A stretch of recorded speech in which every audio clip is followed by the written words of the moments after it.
Ladies and gentlemen, please find a seat.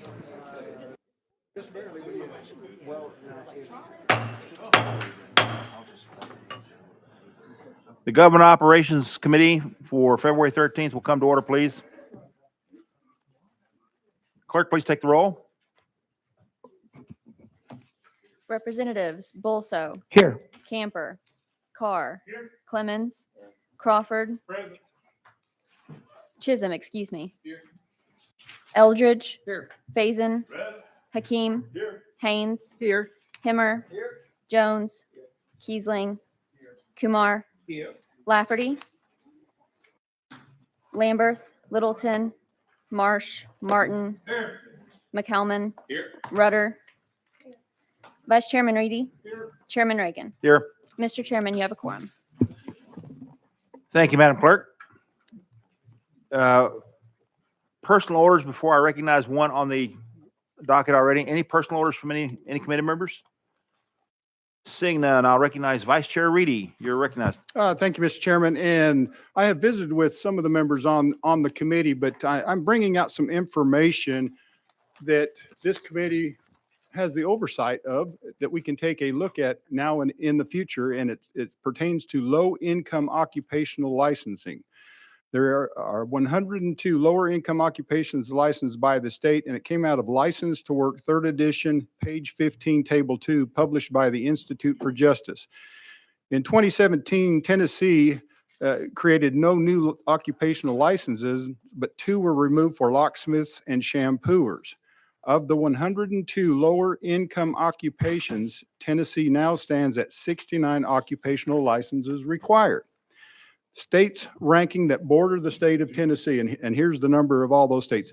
Arkansas has 72, Virginia has 72, North Carolina has 66, Mississippi 65, Alabama 63, Georgia 41, Kentucky 38, Missouri 33. Once again, Tennessee stands at 69.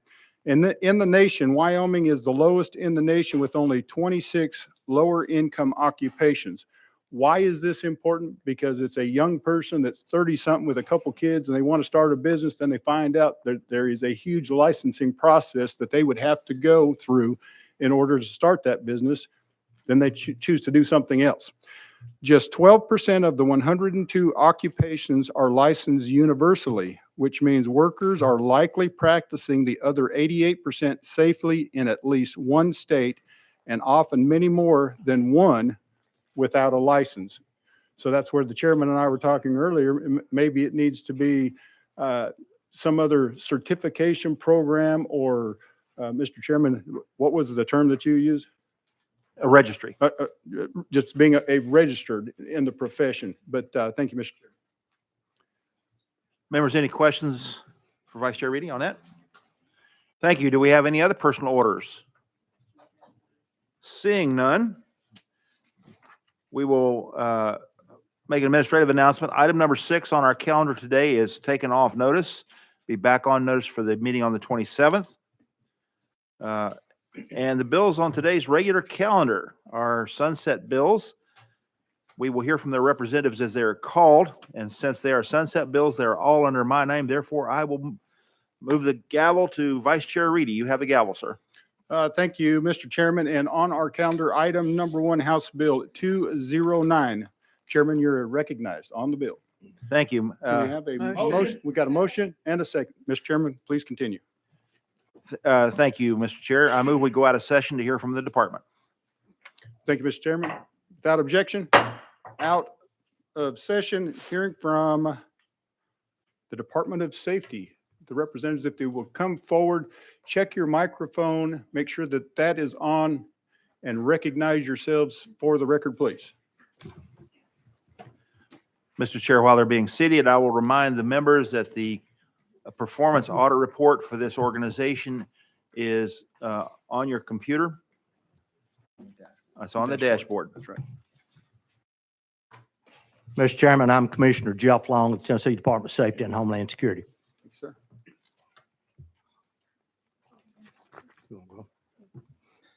Sorry about that. Colonel Matt Perry, Tennessee Highway Patrol. Thank you, sir. Elizabeth Stroker, Legislative Director for Department of Safety. Michael Hogan, Assistant Commissioner of Driver Services. excuse me, Russell Shoup, Assistant Commissioner of Administrative Services. Greg Mays, I'm the Director of the Tennessee Office of Homeland Security. Thank you. Commissioner Long, please continue. Thank you, Mr. Chairman, members of the committee. Thank you for the opportunity to come today on our sunset audit. We had one finding in our audit. One of the findings was on quality control on our driver's license issuance, strictly because we had a supervisor that was not checking some of the records that they should have been checking. And in particular, it was for part-time examiners. The part-time examiners don't have the individual performance plan, which tells them what they have to do. So that was one of the short sides of ours, is not checking those part-time employees on some of theirs. Also, the computer that some of the records were on didn't know that it released some of those records after a period of time. And so since that time, we have gone through and we've started training on all the individuals. We've made policy so that we are actually reviewing those records, and we're also retaining those records for 5 years as a retention period. And we have remediated, hopefully, that that finding that we received on that. Be glad to answer any questions. Thank you, Commissioner. Representative Hakeem, please. Thank you, Mr. Chairman. I'm not sure who to address the question to, but I'll look at you. So, Okay. okay. It's been brought to my attention in the Chattanooga-Hamilton County driver's location that I guess essentially there's no barrier between the customer and the persons who are providing the service. And that a number of people who come in may be frustrated and could get out of hand. No one has been hurt to my knowledge at this time, but the belief is that there needs to be some type of barrier between the employee and the customer because of, you know, the frustration that is exhibited by some of the customers. Representative Hakeem, do you know which center in Chattanooga it is? I believe that's the Bunny Oaks Drive. Bonnie Oaks. If you don't mind, I'm gonna let Assistant Director Hogan answer that. He's familiar with that service. Michael Hogan, Assistant Commissioner. So the Bonnie Oaks Center actually has, I think that one has like 9 workstations. All the workstations for except the information counter does not have a barrier. Outside in the lobby, when you first walk in, we also have a greeter. On that greeter sits behind a podium, which does not have a barrier. But we've already looked into that. I believe this was brought to our attention last week, and we're seeing what we can do about that information. But as far as the one out in the lobby, due to the construction of the building, we weren't able to put one there. Representative Hakeem. Okay, just for clarity, did you say the 9 stations do have a barrier?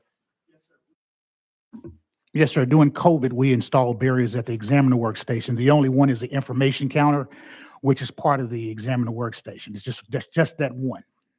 Okay. Do we have a timeline on providing some assistance there? Yeah, this was brought to my attention last week, so I've already turned it over to our management coordinator, and he's working on that. Thank you very much, sir. Thank you, Mr. Chairman. Any further questions or comments? Representative Jones. Thank you so much, Mr. Chairman. After consulting with the legal counsel, I understand that I can ask questions pertaining to the audit or overall function of this department, Department of Safety. Commissioner Long, my questions are for you. Thank you for being here today, sir. My first question is a question about an article that came out by the News Channel 5 Nashville that stated the Tennessee Department of Safety created confidential dossier of 50+ activists during Nashville protests. This included people who had never been arrested, included personal information as to who people were dating, what their parents were doing for a career. How often do you violate citizens' constitutional rights by this type of surveillance? Representative, please stay on the bill, please.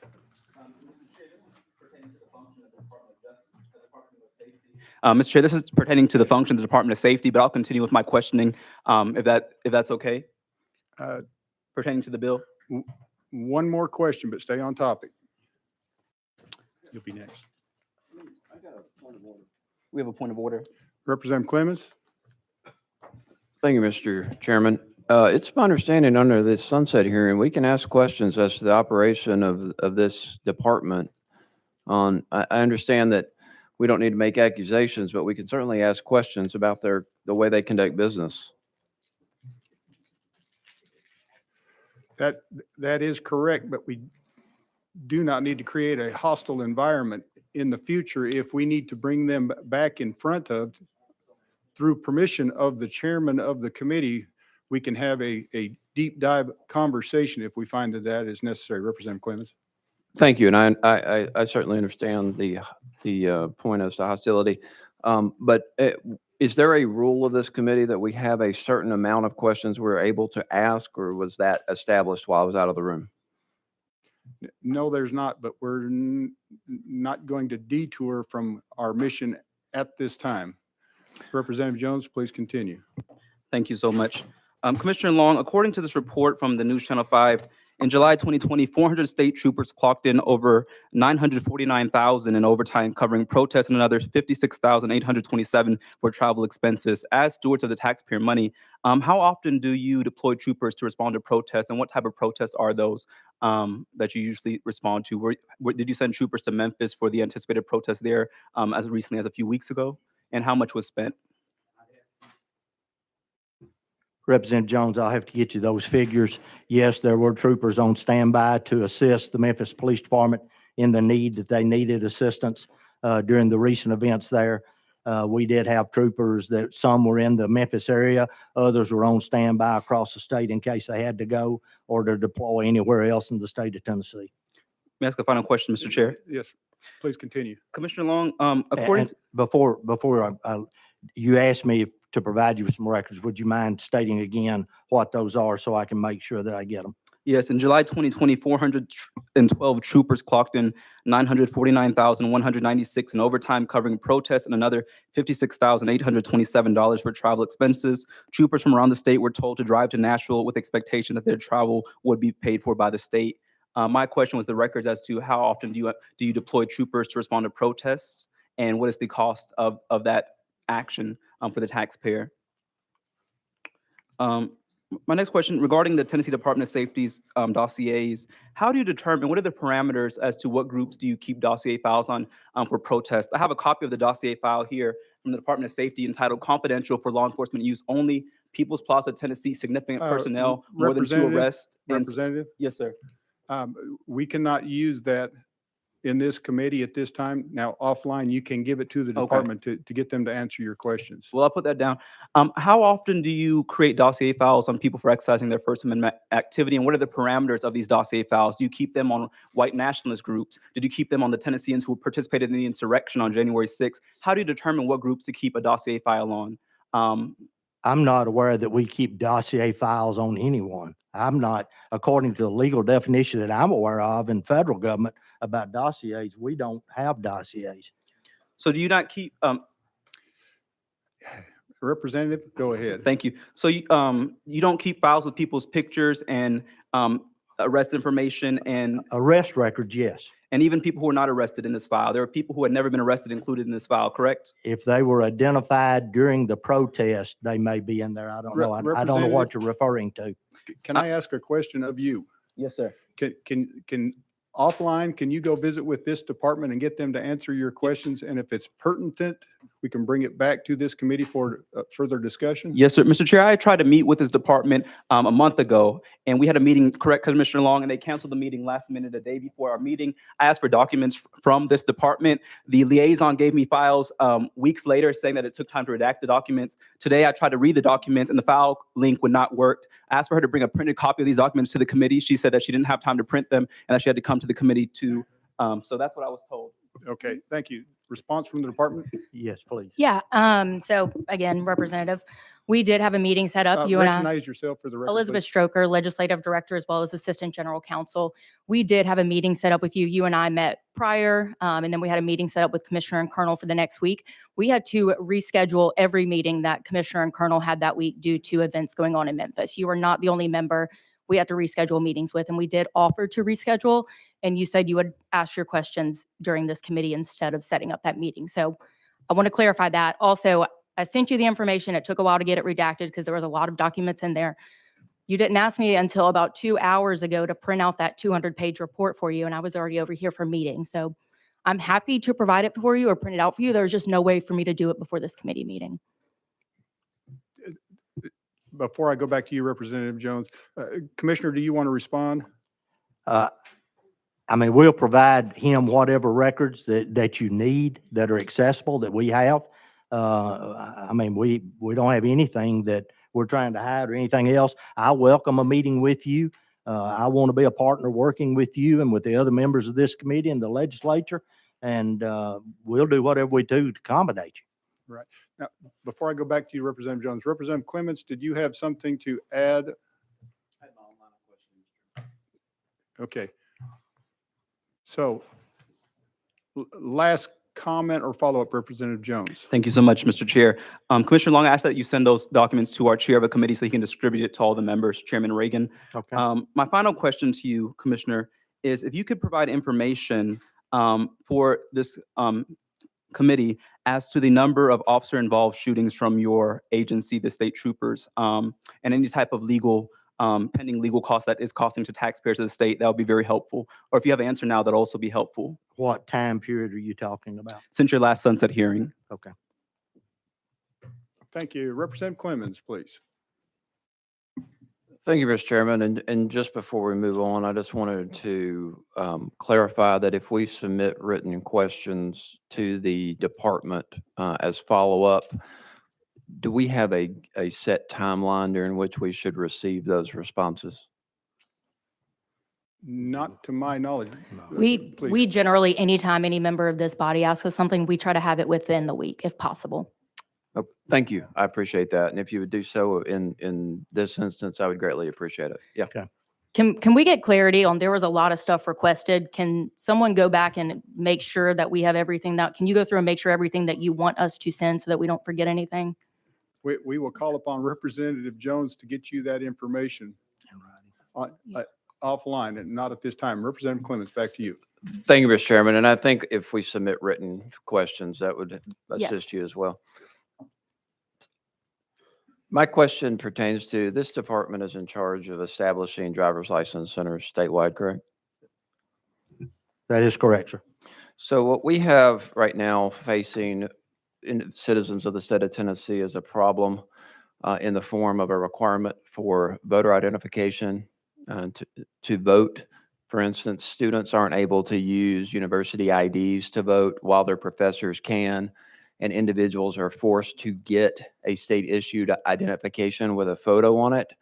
I am aware that the department provides a free identification card under certain circumstances. If the individual is a resident of the state, can present proof of residential status, as well as they have no other photo ID. However, is that correct first? I want to let Assistant Commissioner answer it. He's more familiar with it, but I do know we provide the ID. That is correct, yes. Okay, so then my question is, it's only provided at 48 driver's license centers. Why is that? Well, the department has actually 46 driver service centers across the state. Other than that, we have county clerk partnerships. And we initially rolled out this bill. I believe county clerks were enrolled in, were part of that issuance process. I don't think they're no longer doing it, but only 46 centers across the state. So if there's only 46 centers across the state and there's 95 counties in Tennessee, there's that many counties without a driver's license center in the county? A state facility, that is correct, but we do have partnerships with 50 county clerk offices. But you do not offer that free identification card at those county clerk's offices? When the bill went into effect in 2016, we did. However, since then, most individuals have that ID or have some form of identification with the changes in law. And so we just restricted that back to the driver service centers, the state facilities. Representative Clemens? Sorry, Mr. Chairman, I had a running dialogue without getting your I saw that. approval. I apologize for that. Bad habits. So did you just state that everybody had gotten a photo ID, so you didn't need to provide them at that clerk's office? Can you clarify that last statement? for me? No, I said, excuse me, let me clarify that. Deputy that at Commissioner, the- with let the me initial- interrupt real quick. Yeah. Go ahead and reintroduce yourself for the record Sorry before we about that. begin. Michael Hogan, Driver Services Assistant Commissioner. When the bill went into effect in 2016, there were quite a few people. In fact, I think we have over 250,000 who had non-photo identifications. And so the state allowed the county clerks at that time to issue those. Since then, the law has changed, and many of those individuals have already transferred or converted that license to a photo identification license. Representative Clemens? Thank you. So my concern then still remains. We have an alarming number of new citizens in the state of Tennessee since that time. Many citizens who I presume would like to vote, but for obvious reasons, a state issued photo ID creates a hurdle or a barrier to the ballot box. And so I would love to see this department expand that program and the availability of those state issued IDs that are free to citizens and maybe used for the voting purposes. I would love to see that expanded so that individuals in all 95 counties do not experience an undue burden or barrier to the ballot box. If the department would be willing to expand that program, I would be very, very grateful. Representative Clemens, you have a second question there? I think Will we- you do that? Mr. Hogan? Michael Hogan, the Department of Safety, will take that in consideration. Representative Clemens? Not the answer I was hoping for, but thank you, Mr. Chairman. Any further questions? Representative Hammer, please. Thank you, Mr. Chairman. More of a statement for Mr. Hogan. I was interested in this past summer, there was a NPR article from Nashville, or a story about the lack of accessibility for driver's license for people that have English second languages, particularly in the Nashville community, in the Arabic community. It was really eye-opening to me, just hearing some of the horrible stories of people who are just, getting on buses, trying to get to work and really, trying to get some upward economic mobility, and just the simple barriers that occurred within the department for trying to figure that out. So my hope for you and the rest of the department is there's so many technological translating services and things that way that could be implemented within the system that makes common sense, that we could potentially to do that for policy and make it a lot easier for citizens of our states to access those. Thank you. Thank you for that comment. Chairman Reagan, you're recognized. Thank you, Mr. Chair. On page 57 of the audit report in the appendix, the issue that you've mentioned is addressed, sir. Thank you. Further questions or comments? Seeing none, we will go back into session. Thank you for your testimony. Thank you. Chairman Reagan, final Thank- response? Thank you, Mr. Chair. I believe we have a need of a motion, but we have a member who's calling for. Yeah, we've got the motion in a second. Representative Jones, please. Thank you so much, Mr. Chair. Seeing that there's additional information to be provided by this department, I would urge my colleagues to vote against this motion to grant them an extension for 4 more years. This is a rogue agency in our State Department that has a history of violating Tennesseans' constitutional rights. There's no oversight over this department. We need to look at the militarization of the Tennessee Highway Patrol. We need to look at racial profiling when it comes to traffic stops. We need to look at the assault on citizens' First Amendment rights. Thank you. And I Thank urge you. my colleagues to vote against this bill until we can get answers from the Department of Safety and the Commission. Thank you. Thank you. Okay. Any further questions? Question been, we have a motion. We have a second. The question's been called. All in favor of moving this bill out to calendar rules signify by saying aye. Aye. Any opposition? Nay. No. Bill moves out calendar rule. Thank you, folks. Next on our calendar, item number 2, House Bill 204. Chairman Reagan, you're recognized. Thank you, Mr. Chair. This is a sunset bill for the Department of Motion. Commerce and Insurance. Motion. We got a motion and a second. Please continue, Chairman Reagan. I move we go out of session to hear from the department, sir. So at this time, we will go out of session to hear from the Department of Commerce and Insurance. Please check your microphones and recognize yourselves for the record, please. Good afternoon. My name is Carter Lawrence, and I have the privilege of serving as the Commissioner of the Tennessee Department of Commerce and Insurance. I'm joined by General Counsel Michael Driver and also by Deputy Commissioner Toby Compton. The rest of almost the entirety of the rest of our executive leadership team is here. However, you'll note I don't have anyone sitting next to me because I'm not feeling well and didn't want anyone to be right next to me. Thank you. Thank you. Commissioner Lawrence, please continue. Excellent. Well, thank you for the opportunity to be here. Excuse me, Commissioner. Mr. Yes, sir. Chairman, I interrupt just a second. Chairman Reagan. Thank you. I'm sorry to interrupt, but for the members' information, again, on your dashboard, this is included, the Q&A is included under the supplemental information. Thank you, Mr. Chair, and I apologize for the interruption. Commissioner, please continue. Yes, sir. As I was saying, thank you again for the opportunity to be here with y'all. Thank you also for the opportunity to meet with most of you in advance of this meeting, to have pre-meetings. I understand that my office reached out to all of you in advance, and I appreciate the graciousness that you showed to let me go to most of you and meet in advance. I would like to also thank again the entire team at Commerce and Insurance, absolutely the frontline workers who are doing the business of serving our customers day to day, and the leadership team that's represented. I'd also like to give a special thanks to the internal audit director, John Williams, who, and I'm getting ahead of myself, is large part of the reason why we did not have any findings or observations from the comptroller's performance audit of us.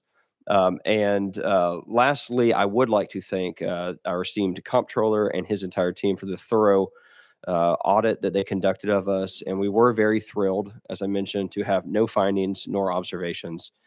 So before I pause for questions, I'll just say again what a privilege it is to get to serve in this role and the great team that we have an opportunity to work with. Thank you. Thank you, Commissioner. Questions, comments? Chairman Crawford. Thank you, Mr. Chairman. Thank you for being with us today, your whole team and everything. I just had a question on the financial services that you have the investigation unit for. Are they the ones that do the investigations of people that are coming in and trying to our elderly and trying to get them to buy certain financial packages or making improvements to their home, and then they are being beat out of the money, so to speak?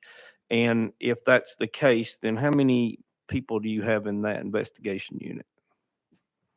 Yes, sir. So thank you for that question. And elder abuse broadly is a high priority for us, preventing that at Commerce Insurance. Some years ago, the exact number slips my mind, but some years ago, the General Assembly passed a law further directing us to focus on elder abuse. You touched on a couple of different things. You mentioned about the fraudulent sale of securities, which absolutely falls within the financial services investigation unit. You also mentioned about houses, which I presume you were talking about contractors. And yes, we also have investigators for contractors as well. So if I understood the question right, that you want to understand the number of complaints that we've had in the investigations, with the chair's permission, I'd be happy to send that to the chairman for distribution. Did I not understand? Chairman Sorry. Crawford. I must have misspoke there. I don't need that. What I'd like to know is how many members do excellent. you have of this particular unit? And do you have different divisions for the 3 grand divisions, or is it just all based out of Nashville? Okay. Thank you. So I'd like to, at this point, ask Elizabeth to come up. If you would introduce yourself. That's Assistant Commissioner Elizabeth Bowling. Introduce yourself and answer Chairman Crawford's questions, please. Hi, I'm Elizabeth Bowling. I'm the Assistant Commissioner. I'm over the Securities Division. The Financial Services Investigation Unit handles complaints, and we investigate allegations of violations of the Tennessee Securities Act and also the Insurance Producers Licensing Act. And we have a total of 12 in the Financial Services Investigative Unit. So we don't handle all elder abuse complaints, but we do if it involves someone who is possibly violating the Insurance Producers Licensing Act or the Tennessee Securities Act itself. Chairman Crawford. Thank you, Mr. Chairman. And this would be my final question.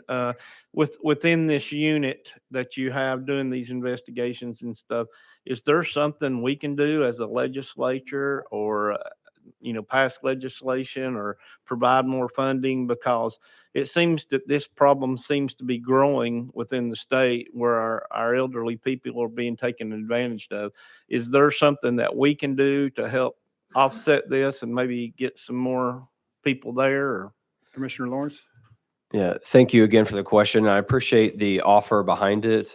We have been well-resourced with the FSIU, and we have made requests as appropriate from the governor when we felt we've needed it. So we think that at this time, we've been able to meet the complaint volume that we have to appropriately respond. Thank you. Thank you, Thank you, though. Mr. Chairman. Chairman Kumar, please. Thank you, Mr. Chairman. As Chair of the House Insurance Committee, I've had the pleasure of working with the department along with Commissioner Lawrence, and it has really been a pleasure. I think the department is well run, very responsive, and I'm pleased that they have no findings. Thank you. Thank you, Chairman. Any further questions, comments for this panel? Representative Clemens, please. Thank you, Mr. Chairman. Mr. Compton, can you speak to the enforcement of the Mental Health Parity and Substance Abuse Equity Act in the state of Tennessee and what that status is currently? Mr. Compton? Toby Compton, excuse me, Deputy Commissioner of the Department. Representative Clemens, could you say that one more time? I misunderstood. I'm curious as to the enforcement in the state of Tennessee as to the Mental Health Parity and Substance Abuse Equity Act that was passed in bipartisan nature well over a decade ago in the federal government. We've had complaints that the federal laws are not being enforced in the state of Tennessee. So I'm curious as to what our state is doing to enforce that law. Sure. Mr. Compton? Representative, if appropriate, I'd like to respond to that. We do produce annually responsive to a law that requires a report to the General Assembly. We were provided that, I believe, 2 weeks ago. In that report, we noted that there were 5 mental health parity complaints. The complaint, the nature, and the resolutions were all ultimately provided in that report. I know that you requested a copy of that report in our meeting. I believe that my team provided that to you. If the chairman would like, I'd also be happy to send that to the chairman for distribution to the entire committee as well. Yes, please get it to Chairman Reagan. Representative Clemens? Oh, thank you. Yeah, I received that report. I was just curious. I got the written report, but I understand that Mr. Compton is the Deputy Commissioner of Insurance, so I wanted to hear from him directly as opposed to the written form. Thank you. Any response, Mr. Compton? I think the commissioner covered it for right now. Unfortunately, our Assistant Commissioner for Insurance, Bill Huddleston, is traveling. I'm sure he would be here as well to answer questions for follow-up purposes. Thank you. Representative Clemens, any follow-up? Thank you. Any further questions, comments from the committee? Seeing none, thank you for your testimony and being with us here today. Go back into session. Chairman Reagan, you're recognized. Thank you, Mr. Chair. We have a motion already on the table. I would call the question on the motion. Any further questions for Chairman Reagan? Seeing none, we will at this time take the vote. All in favor of moving this out to calendar and rules signify by saying aye. Aye. Any saying no? Passes out to calendar and rules. All right, item 3 on our calendar, House Bill 220. Chairman Reagan, you are recognized, sir. Motion. We got a motion and a second. Chairman Reagan. Thank you, Mr. Chair. This bill is to extend the selection panel for the TennCare reviewers to June 30th, 2028. As such, it amends Title 4, Chapter 29, Title 56, and Chapter 32. Members, this is also included on your dashboard. With that, I move we go out of session to hear from the panel. Without objection, we are out of session. Please recognize yourselves for the record. Hello, thank you for allowing me to be here today. My name is Lisa Jordan. I'm the Assistant Commissioner for the TennCare Oversight Division in the Department of Commerce and Insurance. Very briefly, I will describe what the selection panel does. It was established back in 1999 as part of the TennCare Prompt Pay Act. As part of that act, the General Assembly established a process that allowed TennCare providers who have a payment dispute with the TennCare MCOs, specifically if providers believe that their claims have been inappropriately denied for payment, they can submit those claims to an independent third party for review, and that independent reviewer would make a decision on whether or not that claim should be paid. In order to ensure that this process is in fact independent, the selection panel was established to select the number of reviewers that are needed to do the independent review process, to select who those reviewers are going to be, and then to set their rate of compensation. The panel consists of 5 individuals, 2 representing providers. Historically, that's been a hospital representative and a physician representative, 2 representatives from the MCOs, and then the Commissioner of Commerce and Insurance or the Commissioner's designee. And I currently represent the Commissioner on the panel. The panel is administratively supported by my division. It does not have its own budget. The panel members are not compensated. The panel does not collect fees or revenues. So it's, there's no budgetary impact for extending this panel's existence. So with that, I know that was a very quick overview. I'll be happy to answer any questions you have. Any questions for Ms. Jordan at this time? Representative Bolso? Thank you, Mr. Chairman. Ms. Jordan, thank you for being here this afternoon. Mhm. With regard to the panel, once the panel makes a determination on the basis of the record before it, is that determination binding upon the parties such that neither can seek further relief in the civil justice system? Okay, and I may have misspoken. If I did, I apologize. Let me be clear. The panel itself is not the party doing the independent review. The panel selects the independent reviewers, the individuals doing this review of the dispute. Now, that being said, once the decision is rendered, either party has an opportunity to appeal that decision to a court of jurisdiction, but otherwise that decision is binding. And so if the decision is made in favor of the provider, the MCO is required by law to pay that claim within, I believe it's 20 days, once the decision is rendered. Thank you, Ms. Jordan. Thank you, Mr. Chairman. Thank you. Any further questions or comments from seeing none? Thank you for being with us today. Thank you. With that, we'll back into session. Chairman Reagan, you're recognized for follow-up. Thank you. And as a reminder to the committee members, this panel may be affected by the governor's announcement in the state of the state about the expansion of TennCare. However, at this time, they have not had an opportunity to see, as we have not either, the governor's proposal on that. So just a reminder that we may be having them back before us again at some point in the future on that particular issue. With that, Mr. Chair, if there are no questions on the motion, I would like to call a question. So with that, if there is no further questions, are we ready to vote? All in favor of moving this out to calendar and rules signify by saying aye. Aye. Any opposition? Nay. Bill moves out. Next on our calendar, item number 4, House Bill 207. Chairman Reagan, you are recognized, sir. We've got a motion and a second, please. Thank you, Mr. Chair. This also is a sunset law for the Department of Human Resources, moves them to June 30th, 2027, which amends Title 4, Chapter 29, and Title 4, Chapter 3. With that explanation, Mr. Chair, I would move that we go out of session to hear from the agency. Without objection, out of session, please recognize yourselves for the record. Check your microphones.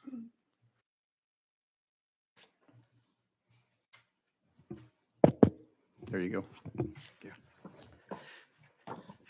Thank you, Chair and members. I'm Juan Williams, Commissioner of the Department of Human Resources.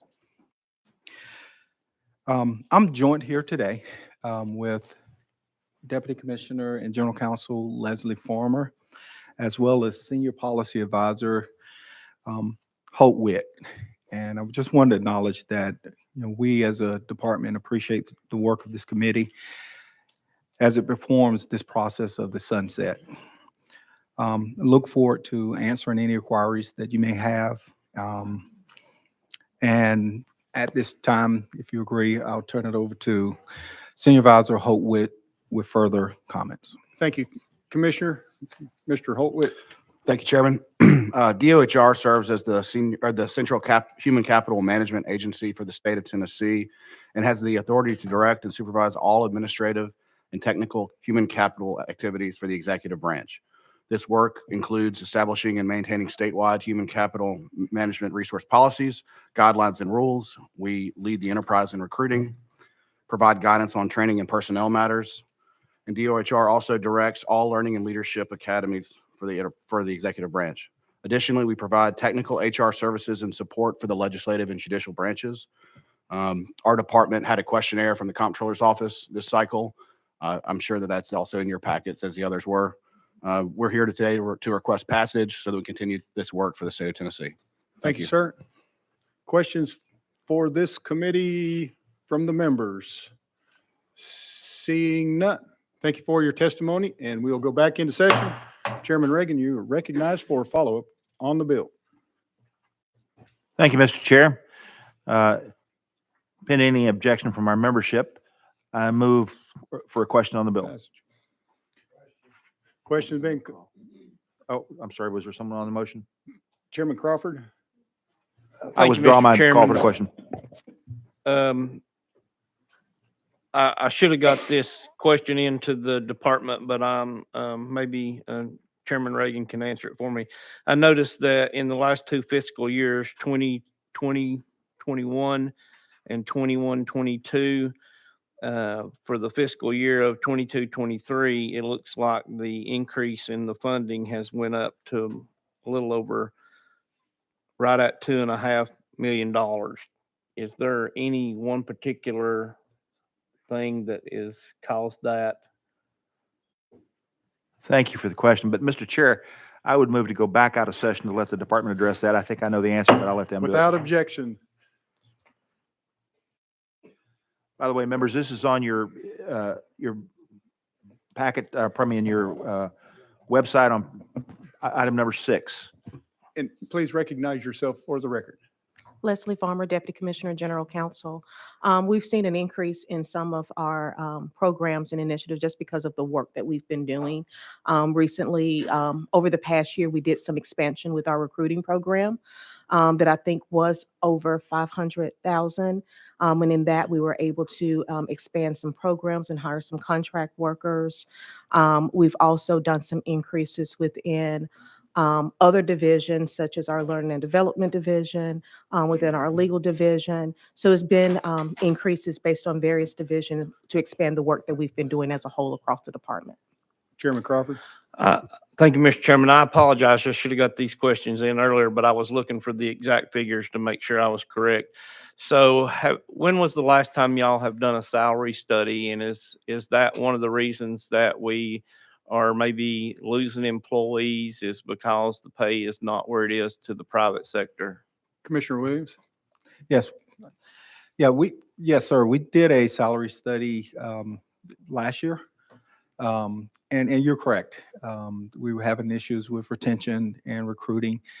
So as part of the total compensation, total reward study, we were able to invest in state employees. Thankful for the legislators in supporting those funds. Chairman Crawford? Thank you, Mr. Chairman. Any further questions? We are back into session. One more time, Chairman Reagan. Thank you, Mr. Chair. And I appreciate the response that was given there. Members, just a reminder that on your dashboard, each one of these question and answer sessions and audits are available to you. With that, I will now move to call the question. The question was called. Are we ready to vote? All in favor of moving this out to calendar and rules, state by saying aye. Aye. Any opposition? No. Moves out. Thank you, folks, for being with us today. Last on our calendar, item number 5, House Bill 212. Chairman Reagan.